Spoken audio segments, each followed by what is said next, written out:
این زمین در ساحل دریای سرخاب 10 سال پیش زمین سنگزار بود و غیر از لایقه و سنگ و سیلاب و دیگر چیز اینجا موجود نبود.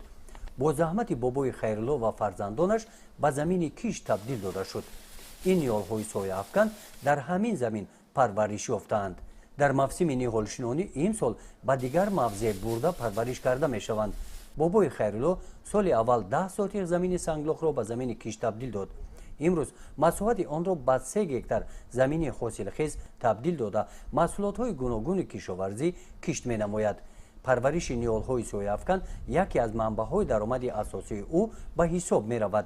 این نوبت نیالهای پرورش نموده او را جماعت دهاتی به نام عبدی عوضов خریداری نمودند. هر سال ارچه میکنیم، هر سال همین لایه خمونه ارچه تامین کرده اومدیم.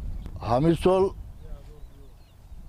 قریب 2000 ارچه با لایه سپردیم. در جماعت دهاتی به نام عبدی عوضов که شهرهای دوشنبه کلاب از کنار آن می‌گذرد، روزهای استراحتی ماه فوریه ساکنان به حشر عمومی برآمدند. معلمان مؤسسه‌های تحصیلات میانه عمومی حدود این جماعت دهات در این حشر فعالانه اشتراک دارند. نیالهایی که از زمین‌های بابای خیرالله دسترس نمودند در شفت شهرهای دوشنبه کلاب شنانیده شدند.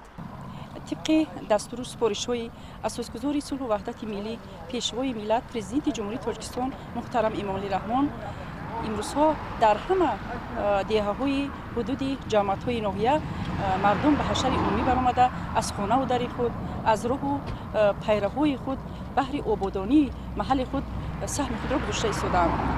مخصوصا در روزهای استراحتی نیز مردم با یک دلگرمی با یک حس خویشتن‌شناسی محل خود را آباد و زیبا می‌گردانند و امروز در شهرهای واسع کلاب که شهرهای کلان است مردم با یک حشر عمومی برآمده نیالهای سایه افکن شنانده ایستادند که باز موضع شهرها را باز هم دلکش و زیبا می‌گردانند. در این روز از طرف حشرچون در شفت شهرها زیاده از 150 نیالهای سایه افکن شنانیده شدند. آموزگاران نگاهبین و پرورش درختان را به عهده خود گرفتند. گزارش خواجه نظریف خدای نظر ظهوروف از ناحیه واسع برای برنامه اطلاعاتی نوید.